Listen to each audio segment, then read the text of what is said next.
Hello students, आज हम structure of gills in teleost यानी बोनी फिशेस में गिल्स के स्ट्रक्चर के बारे में स्टडी करेंगे। हम सब जानते हैं कि एक्वेटिक जो एनिमल्स होते हैं उनके अंदर रेस्पिरेटरी जो ऑर्गन्स होते हैं वो गिल्स होते हैं। Each gill teleostean gill consist of a longer limb supported by ceratobranchial and a shorter limb supported by epibranchial. दो भुजाएं होती हैं, लंबी जो होती है वो सेरेटोब्रैंकियल से सपोर्टेड होती है और निचली भुजा होती है, और अपर लिम्ब और जो छोटी होती है वो एपिब्रैंकियल से सपोर्टेड होती है। Each gill bears gill rakers toward the inner buccal side में। हर गिल आर्च में गिल रैकर्स पाए जाते हैं। गिल रैकर्स क्या होते हैं कि ये गिल रैकर्स जो होते हैं आर बोनी और cartilaginous processes project from branchial arch से निकलने वाले कार्टिलेजिनस प्रोसेस होते हैं gill rakers. They are not confuse with gill filament, क्योंकि गिल फिलामेंट जो होता है वो फ्लैशी स्ट्रक्चर होता है। तो इस तरह से गिल रैकर्स इसमें प्रेजेंट होते हैं। Gills are also arrange that they separated by buccal cavity from. इस तरह से उनका अरेंजमेंट होता है गिल्स का कि वो बकल कैविटी और ऑपरिकुलर कैविटी को एक दूसरे से अलग करते हैं। Now gill rakers are fish are bony और cartilaginous structures that project from branchial arch and are evolve with suspension feeding tiny prey. They are not to be confused with gill filament that compose the fleshy part of gill used for gases exchange. यानी gill filaments जो होते हैं उनसे इनको confuse नहीं करना चाहिए, क्योंकि गिल फिलामेंट जो होते हैं वो गैसेज एक्सचेंज का प्लेस होते हैं। तो Gill रैकर्स present in 1 or 2 rows towards the buccal side and may be soft, thin, thread-like or hard, flat and triangular or even teeth-like structures होते हैं depending upon the food or feeding habits of the fish। जैसा मैंने ऊपर बताया आपको कि these are evolved with suspension feeding tiny preys। छोटे जो शिकार होते हैं उनके साथ ये इवॉल्व रहते हैं। They are so arranged that as to form a sieve to filter the water। एक छलनी के जैसा स्ट्रक्चर ये बनाते हैं पानी को छानने के लिए, फिल्टर करने के लिए। And protect the gill filament को प्रोटेक्ट करते हैं। Gill rakers are covered by an epithelial layer bearing taste buds and mucus secreting cells which enable the fish to detect the chemical nature of water entering the gills। यानी ये क्या करते हैं, एक तो फिल्टर का काम करते हैं, दूसरा ये एपिथेलियल लेयर के द्वारा कवर्ड होते हैं जिनके अंदर टेस्ट बर्ड्स पाई जाती हैं, म्यूकस सिक्रेटिंग सेल्स पाई जाती हैं जो उस पानी को जो गिल्स में एंटर करता है उसका केमिकल नेचर टेस्ट करने के लिए होती है। नाउ गिल आर्क के क्या होते हैं कि are series of bony loops present in fish. जो बोनी लूप का एक श्रृंखला होती है जो फिश में प्रेजेंट होती है, which support the gills. Each gill is supported by a cartilaginous और bony gill arch. Bony fish have 3 pairs of arches, cartilaginous fish have 5 to 7 pairs of, and primitive jawless fish have 7। तो इस तरह से different type की जो गिल ये fishes होती हैं इनके अंदर different numbers of gill arches पाई जाती हैं। Each holobranch is supported by a bony gill arch consisting of 4 segments called the pharyngo, epicereto and hypobranchials। Of these pharyngobranchials is the first segment attached to the floor of the skull। अब आता है now each filament is supported by a gill ray which is partly bony and partly cartilaginous। Gill rays are connected with the gill arch and with each other by fibrous ligaments। Each gill ray is bifurcated। Gill रे जो होती है bifurcated होती है and its proximal end to provide passage for the different efferent branchial vessels.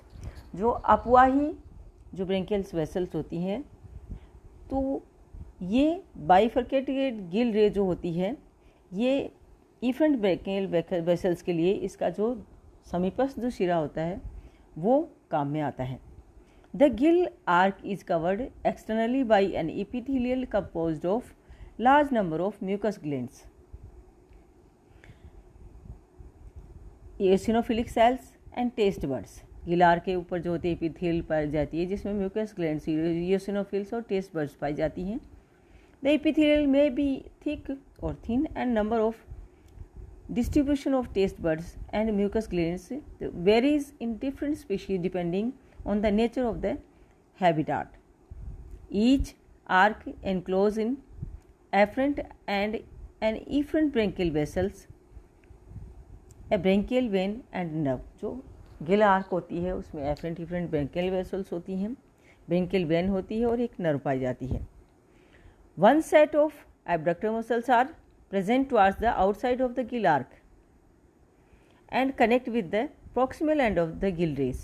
A pair of abductor muscles lie in the interbranchial septum.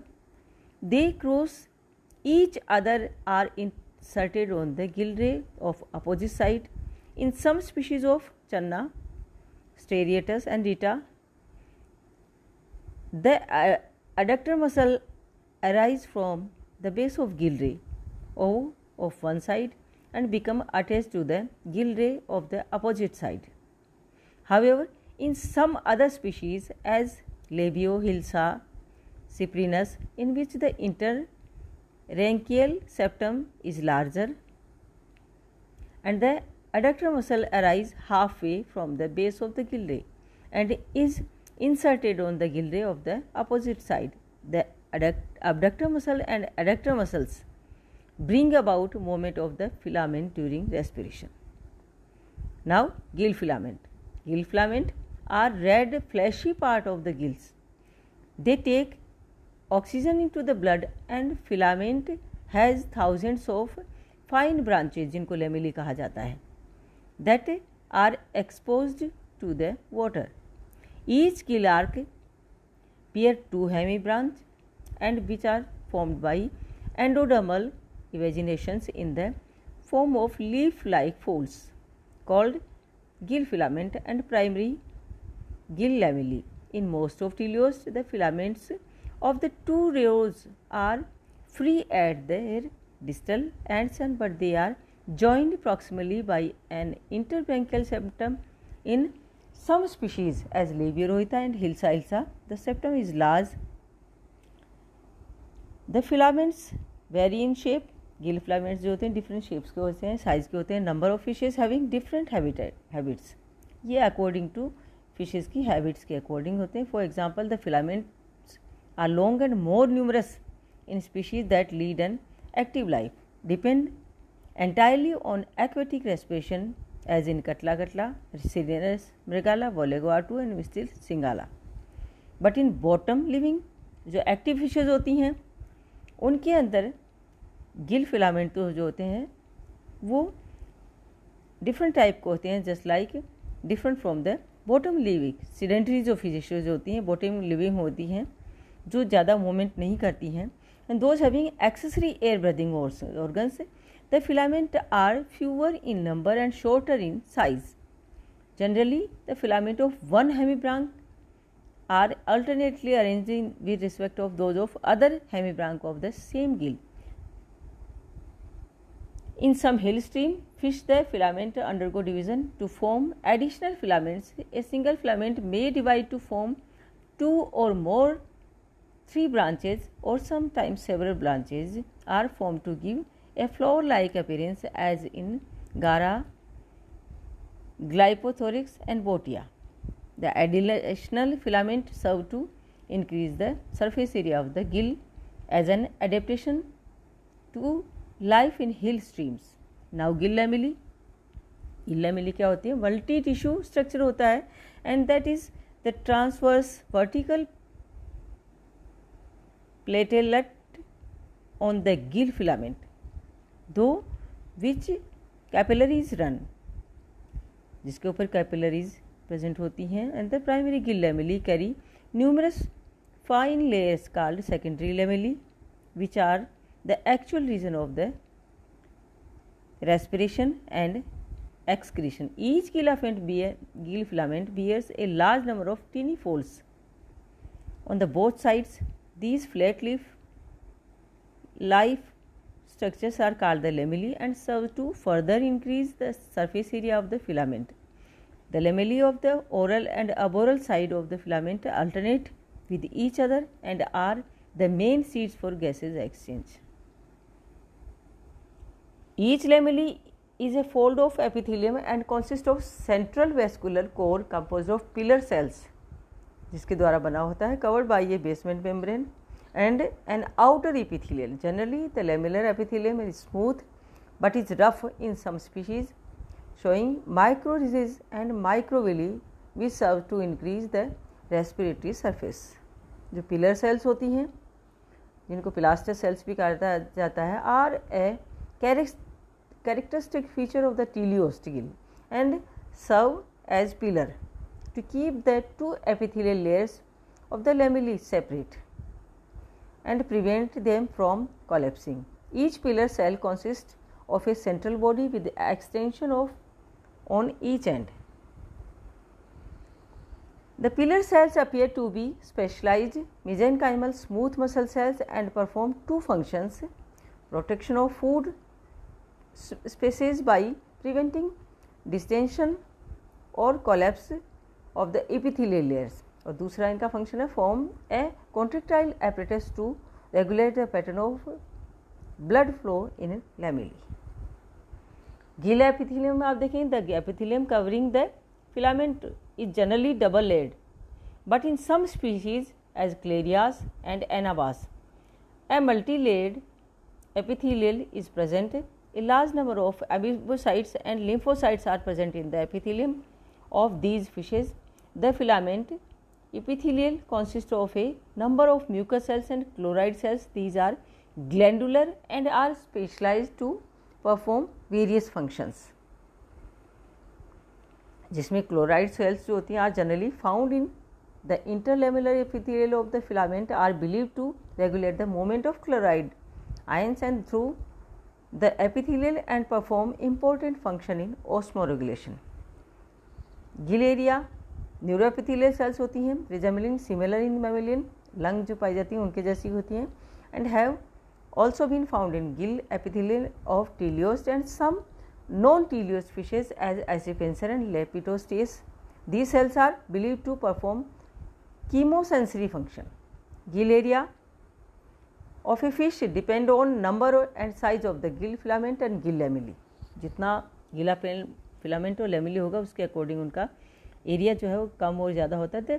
Total gill area of a species is calculated as the product of a total length of filament, frequency of lamellae and the average bilateral lamellae area.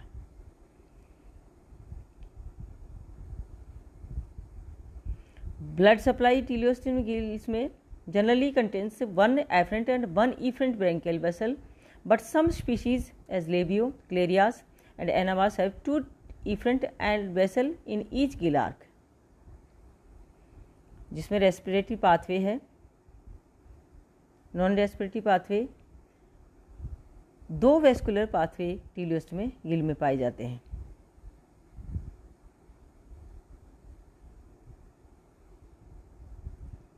ये diagram है teleostean gill का. And thus the structure of teleostean gill is such as that the water is brought in close contact with lamellae for a gaseous exchange. The teleostian gill is more efficient than gill of an elasmobranch due to reduction of interbranchial septum. So ये हो गया structure of teleostean Gill.